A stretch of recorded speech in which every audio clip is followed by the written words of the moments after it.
Episode 1 में हमें एक लड़की को दिखाया जाता है जो अपने बेड पे सो रही होती है। जब उसकी आँख खुलती है तो वो कहती है, आखिरकार मैं उठ गई। रात को क्या हुआ था मुझे कुछ याद क्यों नहीं है? और तभी अपने बगल में दिखती है जहाँ पर एक हैंडसम सा लड़का सोया होता है, वो बिना कपड़ों के। उसे देखकर वो बहुत ज़्यादा हैरान हो जाती है और कहती है, अब ये कौन है? और एक अनजान आदमी मेरे बेड पर क्या कर रहा है? हमें 1 हफ्ते पहले का सीन दिखाया जाता है जहाँ पर कोई कहता है, लगता है कि हमें अपनी एंगेजमेंट तोड़ देना चाहिए। मुझे माफ़ कर देना पेनलोप। और हाँ, इसका नाम पेनलोप है। वैसे क्या मैं तुमसे पूछ सकती हूँ कि एंगेजमेंट हम क्यों तोड़ रहे हैं? ये लड़का बोलता है, हमें करीब 2 साल हो गए हमारी एंगेजमेंट को किए हुए। लेकिन मेरे लिए तुम्हारे अंदर फीलिंग्स बदली ही नहीं। अभी भी वही फीलिंग्स है जो 2 साल पहले थी। इसका मतलब कि तुम मुझसे प्यार नहीं करती। वो लड़की कहती है, प्यार? और हाँ, इसका पेनिलोपी नाम थोड़ा मुझे अजीब लगता है, तो मैं इसे पैन ही कहूँगा। समझ लेना तुम लोग। हम पैनी कहती है, क्या तुम मुझसे प्यार करते हो? ये लड़का बोलता है, हाँ करता था, लेकिन वो बीती हुई बात हो गई। लेकिन अब मैं प्लान कर रहा हूँ किसी और से प्यार करने का। पैनी कहती है, अच्छा तो ठीक है, तुम खुश रहना उस लड़की के साथ जो तुम्हारी फ्यूचर वाइफ बनी। ये लड़का कहता है, तो ठीक है, फिर मैं यहाँ से चलना चाहूँगा। और वो वहाँ से चला जाता है ये कहते हुए कि आई विश तुम अपनी ज़िंदगी में खुश रहो। उसके चले जाने के बाद पैनी कहती है, सच बास्टर्ड, क्या फालतू से बातें थी उसके पास कहने के लिए, हमारे एंगेजमेंट को तोड़ने के लिए। लव लव एक बेकार सी चीज़ है जो बेकार के लोग ही करते हैं। और तभी उसे ऐसा होता है कि उसने क्या-क्या कह दिया। वो कहती है कि मेरा नाम पेनिलोप एरेनिया है और मैं रोज़न ज़ैलिकोन की बेटी हूँ और मैं एक नोबल फैमिली से बिलॉन्ग करती हूँ। और हाँ, मेरे पास एक सीक्रेट भी है जो किसी को नहीं पता। मुझे अपनी पास्ट लाइफ याद है। मैं पास्ट लाइफ में एक बोड़ी-सी, घटिया-सी और चिड़चिड़ी-सी औरत जो सच में मुझे नहीं पसंद है। मैंने बहुत ज़्यादा ट्राई किया अपने पास्ट लाइफ को भुलाने के लिए, लेकिन मैं उसे अभी तक भूल नहीं पाई। और हमें पास्ट के सीन दिखाया जाता है उसके, जहाँ पर उसने एक नोबल लड़के को बहुत ज़्यादा पीटा होता है और भला-बुरा ही सुनाया होता है। लड़ाई के बाद बहुत से लोग कोर्ट में गए थे, लेकिन वो कोर्ट में से वापस आ गए क्योंकि मैं उन लोगों को ज़्यादा अट्रैक्टिव नहीं दिखी। इससे अच्छा है कि मैं अकेली रहूँ। अकेले रहना एक बहुत अच्छा डिसीज़न है। वैसे भी साथ रह के क्या ही उखाड़ लेंगे कोई। हमें 1 हफ्ते बाद का सीन दिखाया जाता है, द एलिस रेजिडेंट बैंक्वेट का हॉल। बहुत से लोग बातें कर रहे होते हैं कि तुमने सुना, पैनी का एंगेजमेंट टूट गया और जिस लड़के ने उससे एंगेजमेंट तोड़ी, 1 हफ्ते बाद ही उसने किसी और से शादी कर ली। क्या ये सच है? हाँ, ये बिल्कुल सच है। पैनी के लिए कितना ज़्यादा एम्बैरेसिंग होगा, है ना? मुझे लगता है कि मुझे उससे अपने चाचा से मिलवाना चाहिए। हालाँकि वो उन्होंने डिवोर्स ले लिया है, लेकिन शायद वो उसके लिए सही होंगे। और ये सारी बातें पैनी भी सुन रही होती है और वो बहुत ज़्यादा गुस्से में होती है और वो उसी लड़के के बारे में सोच रही होती है जिसने उसे प्रपोज़ किया था और कहा था कि तुम मेरे साथ एंगेजमेंट कर लो और मैं वादा करता हूँ मैं तुमसे जीवन भर ऐसे ही प्यार करूँगा जो जैसे अभी कर रहा हूँ। और वो यही सोचकर बहुत ज़्यादा ड्रिंक पी लेती है और जिसे एक लड़का देख रहा होता है, वो बालकनी में जाती है और कहती है, इतनी ब्यूटीफुल नाइट है ना? इतनी ब्यूटीफुल नाइट में मुझे उस डेविल को याद नहीं करना चाहिए और याद क्यों करूँ?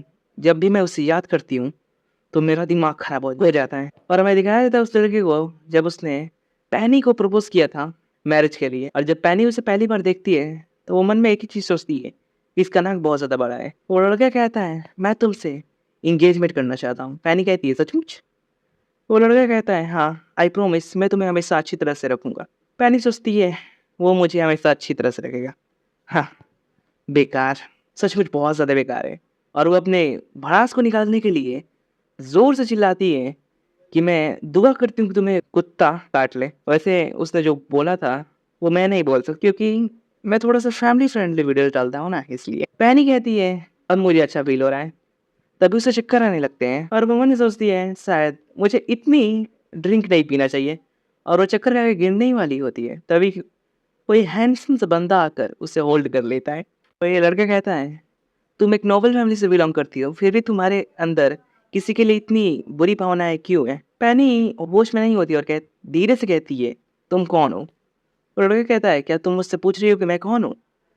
पैनी अब उसकी बातें सुनना बंद कर देती है और वो मन में सोचने लगती है, ये जो भी है, मुझे नहीं पता। ये जो भी कह रहा है मुझे नहीं पता, लेकिन इसका चेस्ट बहुत ज़्यादा बड़ा है और बहुत गर्म है। इसके बाद पैनी बेहोश हो जाती है और वो कह रही होती है, मुझे नहीं पता कि ये कौन था, लेकिन इस दिन के बाद मेरी पूरी लाइफ चेंज हो गई। और एपिसोड यहीं पे खत्म हो जाता है। हमें एपिसोड 2 में दिखाया जाता है जहाँ पर स्टोरी वापस से प्रेजेंट में आती है। पैनी कह रही होती है इतनी सारी चीजें हो गई और मुझे कुछ नहीं याद। मैंने अपनी एंगेजमेंट तोड़ी और किसी स्ट्रेंजर के साथ सो भी गई। ये सब क्या हो रहा है भगवान, अब मैं क्या करूँ इस सिचुएशन में। एक ही चीज है जो मैं कर सकती हूँ और वो है यहाँ से चुपके से भाग जाऊँ। वो अपने कपड़े पहनती है और वहाँ से आहिस्ता आहिस्ता निकल रही होती है और तभी उसे ठोकर लगती है और वो पीछे देखती है और वो मन सोचती है मैं इससे बिना जगाए जा रही हूँ। और जब वो पीछे मुड़कर उस लड़के को देखती है तो कहती है, वो मन में सोचती है ये बहुत ज़्यादा गुड लुकिंग है, ये बहुत ज़्यादा हैंडसम है और इसके सिक्स पैक भी है। क्या कह रही होती है कि अगर ये इतना अच्छा है तो मुझे पक्का है, यकीन है कि रात को हमने बहुत ज़्यादा अच्छी तरह से नज़ारे देखे होंगे और तुम लोगों को पता चल रहा है इसका कहने का मतलब है। वैसे ये मैं नहीं कर रहा, यही कह रही है। और वो जाते हुए कहती है ये बस एक मिस्टेक थी और कुछ नहीं। हमें नेक्स्ट में दिखाया था जहाँ पर वो सड़कें जागता है और वो बगल में दिखता है जहाँ पर पैनी नहीं होती और वो कहता है उसकी हिम्मत कैसे हुई बिना जगे हुए यहाँ से चले जाने की। अगर वो मुझे दोबारा मिली मैं उसे पनिश जरूर करूंगा। अब मैं अगले सीन में दिखाया जाता है पैनी को जो अपने घर पे होती है और वो कह रही होती है मुझे सबसे अच्छा जगह अपना घर ही लगता है। कितना अच्छा है यहाँ पर, ये सुकून। बट वो लड़का अभी तक जाग गया हो और वो पक्का और वो ऐसी कुछ बातें इमेजिन करने लगती है और वो कहती है नहीं मुझे ऐसी ऐसी चीजें इमेजिन नहीं करनी चाहिए। कहता है कर रही हो यानी वही डर जाती है और खड़े होते कहती है कौन है। और सामने ये लड़का होता है जो कहता है क्या तुमने किसी भूत को देख लिया जो इतना डर रही हो। और ये इसका बड़ा भाई है पैरियन। पैरियन कहता है कि शायद तुमने। पैनी कहती है हाँ क्या शायद मैंने, क्या उस लड़के ने तुम्हारा दिल तोड़ दिया इस वजह से तुम इतनी उदास हो। चिंता मत करो मेरी प्यारी बहना, मैं तुम्हारे साथ रहूंगा हमेशा। पैनी कहती है चलो बंद भी करो अपनी बकवास और यहाँ से निकलो। पैरियन कहता है हाँ हाँ चिढ़ो और चिढ़ो। और वो पैनी का मजाक उड़ाने लगता है जिससे वो कहती है मेरे नाम का पतंगर बनना बंद करो और निकलो यहाँ। पैनी अपने बड़े भाई को रूम में से भगा कर कहने लगती है वो बहुत ज़्यादा अनोइंग है, मुझे रूबी के पास जाना चाहिए अभी। और मैंने एक सीन एक कैफे का दिखाया जाता है जहाँ पर ये लड़की बोल रही होती है क्या उस लड़के ने तुमसे एंगेजमेंट तोड़ी और उसने शादी कर ली, क्या उसने तुम्हारे बारे में थोड़ा भी नहीं सोचा कि उसकी शादी करने की वजह से तुम पर कितनी ज्यादा प्रॉब्लम आ सकती है। पैनी कहती है छोड़ो भी अब सब कुछ सही। और इस लड़की का नाम है रूबी वेरी ओन और ये पैनी की एकलौती फ्रेंड है। वो कहती है मुझे उस लड़के से एक बार मिलने दो फिर मैं उसे बताती हूँ कि मैं उसके बारे में कैसा सोचती हूँ। बाय द वे पैनी तुम कल रात कहाँ थी। इससे पैनी बहुत ज्यादा शौक हो जाती है और कहती है कि यार मतलब तुम्हारा मैं कल रात कहाँ थी। ऑफ कोर्स अपने घर पे। व्हाट अ सिली क्वेश्चन, तुम भी क्या पूछती रहती हो। रोबियन कहती है शायद तुम्हें नहीं पता होगा लेकिन तुम्हारे भाई ने मुझे कल बहुत ज्यादा मैसेज भेजे। पैनी कहती है क्या सच में उसने ऐसा किया। रूबी कहती है ऑफ कोर्स उसने ऐसा ही किया। और मैं पैनी बताती है कि रूबी मेरे भाई से 5 साल से प्यार कर रही है। रूबी कहती है मैं बहुत ज्यादा खुश हो गई कि उसने मुझे पर्सनली मैसेज किया लेकिन जब मैंने उसके लेटर को पढ़ा तो मुझे पता चला कि उसने क्यों किया। पैनी सोचती है मैं तो उसके बारे में ऐसा बिल्कुल नहीं सोचती थी। रूबी कहती है बट सीरियसली तुम कल रात थी कहाँ। पैनी कहती है मैं अपने फ्रेंड के साथ थी। रूबी कहती है फ्रेंड, चलो ये बस भी करो, मेरे अलावा तुम्हारा कोई फ्रेंड है ही नहीं। पैनी कहती है तो ठीक है मैंने कल रात किसी और के साथ बिताई, मुझे नहीं पता वो कौन था और मैं बहुत ज़्यादा ड्रंक की हुई थी और जब मेरी आंखें खुली तो मैं किसी और के बेड पे थी। आई डोंट नो मैं कहाँ थी, मुझे ये भी नहीं पता। जिससे उसके फ्रेंड का रिएक्शन कुछ ऐसा होता है उसके फ्रेंड चिल्ला कर कहती है कौन था वो जिसने तुम्हारी वर्जिनिटी ले ली। और वो बहुत ज्यादा जोर से बोली जिससे सारे लोग अटेंशन इसी की तरफ आ जाता है। पैनिक से चुप कराती है और कहती है क्या तुम जरा धीरे बोल सकती हो। रूबी कहती है तो बताओ क्या वो गुड लुकिंग ही था। पैनी कहती है वेल वो हैंडसम था, वो टॉल था, वो मस्कुलर था, अगर एक शब्द में बताऊं तो वो सही था। रूबी कहती है तो क्या कोई उसका कोई और फीचर है जिसकी वजह से मैं उसे पहचान सकूं। पैनी कहती है वेल उसके सिल्वर हेयर थे और वो कम से कम 20s का होगा। रूबी कहती है शायद मैं ऐसे किसी को जानती हूँ।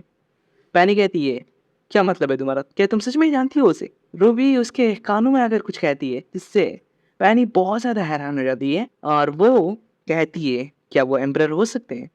और हमें उसी लड़के को दिखाया जाता है और हमारा एपिसोड 2 यहीं पे खत्म हो जाता है। ओके तो मैंने अपना काम कर लिया, अब तुम लोगों की बारी कमेंट सेक्शन में ये बताने की कि ये मांगा तुम लोगों को कैसे लगी। अगर के अच्छी लगी तो लाइक कर देना और कमेंट में बताना कि इसका नेक्स्ट चैप्टर लाना है या नहीं लाना।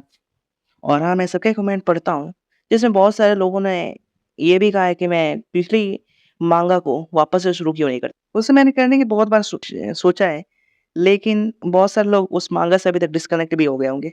इसलिए मैं उसे एक्सप्लेन नहीं करता। अगर रिक्वेस्ट ज़्यादा आई तो मैं उसके बारे में ज़रूर सोचूँगा। बाय द वे तुम लोग इस माँगा के बारे में अपनी रिकमेंडेशन ज़रूर देना। मिलते हैं नेक्स्ट वीडियो में, तब तक के लिए बाय बाय।